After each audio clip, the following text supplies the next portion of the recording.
تو رب کریم نے حضرت آدم کی پسلی سے حضرت حوا کو پیدا کر کے بتا دیا کہ عورتوں کے لیے کوئی ایسی ضروری نہیں کہ عورتیں ہوں گی تو کائنات چلے گی، میرا رب چاہے فعال لما یرید، وہ جو چاہے کرتا ہے۔ اور حضرت عیسیٰ کو بغیر باپ کے پیدا کر کے بتا دیا کہ میرا رب چاہے تو بغیر باپ کے بھی اولاد پیدا کر سکتا ہے۔ رب کی شان دیکھو۔ بہرحال حضرت آدم علیہ السلام کو اللہ تبارک و تعالیٰ نے جب پیدا کرنے کا ارادہ فرمایا تو حضرت عزرائیل علیہ السلام کو حکم دیا گیا کہ زمین سے مٹی لائی جائے۔ اچھا، یہ جو مٹی والی بات ہے نا، یہ بھی بڑی کمال کی بات ہے۔ اللہ اکبر۔ وہ ایک جملہ سنا ہوگا نا، پہنچی وہیں پہ خاک جہاں کا خمیر تھا۔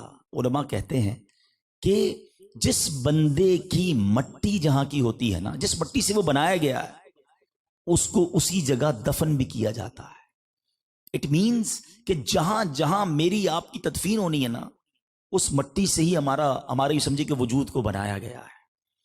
اچھا، یہ آپ کو بھی پتا ہوگا اور آپ نے دیکھا بھی ہوگا کہ بندہ کسی نہ کسی بہانے سے وہاں پہنچتا ہے جہاں اس کا انتقال ہونا ہوتا ہے، جہاں اس کی تدفین ہونی ہوتی ہے۔ بعض اوقات کئی سال بیرون ملک میں رہتا ہے، کسی کام سے آتا ہے، انتقال ہوتا ہے اور یہاں دفن ہو جاتا ہے۔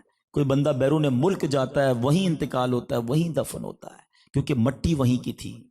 اچھا، اس میں ایک عشق بھری بات ذرا سوچو کہ نبی پاک علیہ الصلوۃ والسلام کی تخلیق جس مٹی سے ہوئی نا، علماء کہتے ہیں اسی مٹی سے حضرت ابوبکر صدیق اور حضرت عمر کی بھی تخلیق کی گئی۔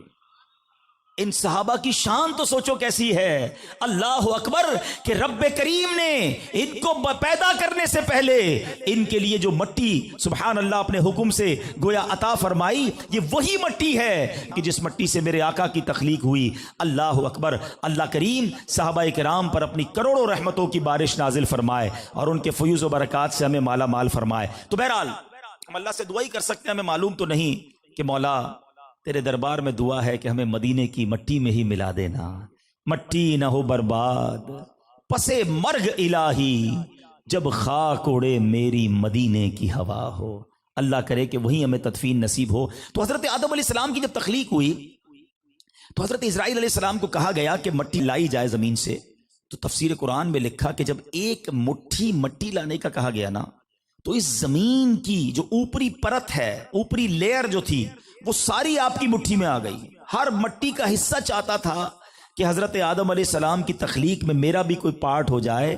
اللہ اکبر۔ تو اب جب وہ مٹی آئی نا، تو اس میں سفید مٹی بھی تھی، سیاہ بھی تھی، سرخ بھی تھی، زرد رنگ کی بھی تھی، نرم بھی تھی، سخت بھی تھی، میٹھی بھی تھی، تلخ بھی تھی، نمکین بھی تھی، پھیکی بھی تھی۔ یہ ساری مٹیوں کا یوں سمجھیے کہ ایک امتزاج تھا جو حضرت اسرائیل کی مٹھی میں تھا۔ آج کسی کے ذہن میں سوال آتا ہوگا، سارے آدم کی اولاد ہیں، انگریز گورے ہوتے ہیں، افریقن کالے ہوتے ہیں، کسی کے بال گھنگریالے، کسی کے بال گولڈن، کسی کے بال سیدھے، ہم پاک و ہند والے سانولے رنگ والے، ایک ہی آدم اور حوا کی اولاد، یہ اتنا فرق کیوں ہے؟ علماء فرماتے ہیں کہ وہ جو مٹی ملائی گئی تھی اس میں مختلف دنیا کے خطوں کی مٹی شامل تھی۔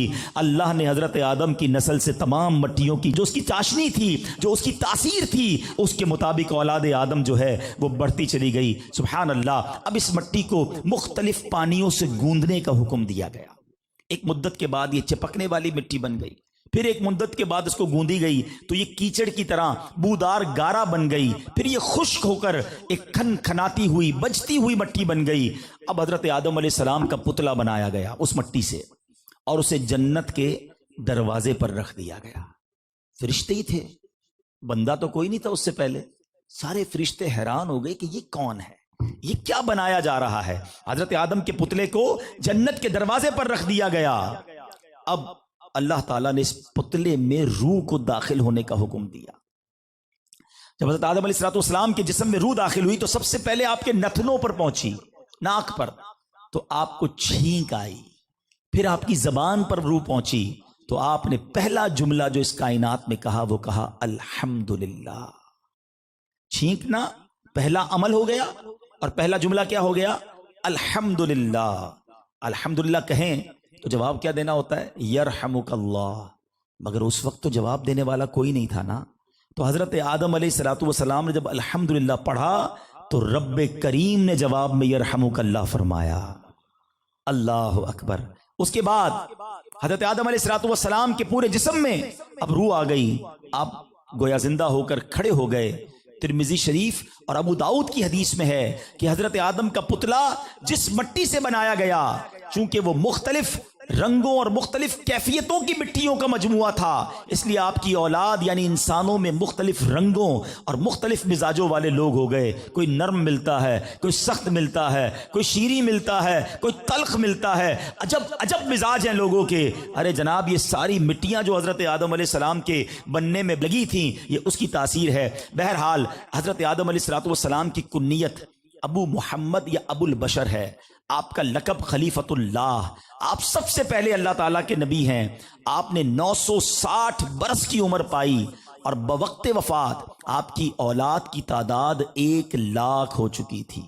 آپ دنیا سے گئے تو 1,00,000 لوگ اس دنیا میں ہو چکے تھے۔ یہ اللہ پاک کا نظام تھا کہ حضرت آدم علیہ السلام اور بی بی حوا کے ہر حمل میں، ہر پریگننسی میں 2 بچے پیدا ہوتے، ایک لڑکا اور ایک لڑکی۔ اصول یہ تھا کہ لڑکا اور لڑکی جو ساتھ پیدا ہوں گے وہ بھائی بہن ہوں گے، اگلی باری میں جو پیدا ہوں گے وہ ان کے بھائی بہن نہیں ہوں گے، تو کراس میچ ہو سکتا ہے اور ان کی شادی ہو سکتی ہے۔ جو ایک ساتھ پیدا ہوں گے وہ آپس میں شادی نہیں کریں گے۔ بہرحال حضرت آدم علیہ السلام کی جب تخلیق ہو گئی تو آدم علیہ السلام کو جنت میں رہنے کا حکم دیا گیا۔ آپ تنہائی کا شکار ہوئے، کچھ ملول ہوئے، اللہ پاک کی بارگاہ میں آپ یہ سمجھے غمزدہ تھے اور آپ کو نیند آئی، تو نیند ہی کے عالم میں آپ کی پسلی سے بی بی حوا رضی اللہ تعالی عنہا کو پیدا کیا گیا۔ جب آپ نیند سے بیدار ہوئے تو خوبصورت دوشیزہ اپنے قریب دیکھی، حیران ہوئے کہ یہ کون ہے؟ تو جواب دیا گیا، حضرت حوا کہتی ہیں کہ میں آپ کی زوجہ ہوں، اللہ تعالیٰ نے مجھے اس لیے پیدا فرمایا ہے کہ آپ کو مجھ سے کچھ سکون حاصل ہو، ہم دونوں مل کر زندگی گزاریں۔ اور کچھ روایتوں کے مطابق جب حضرت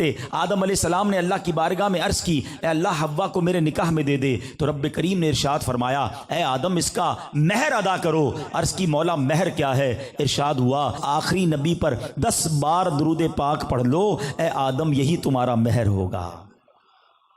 اس کا مطلب پتہ ہے کیا ہوا؟ عشق والی بات کہ جو تخلیق انسانی ہے نا،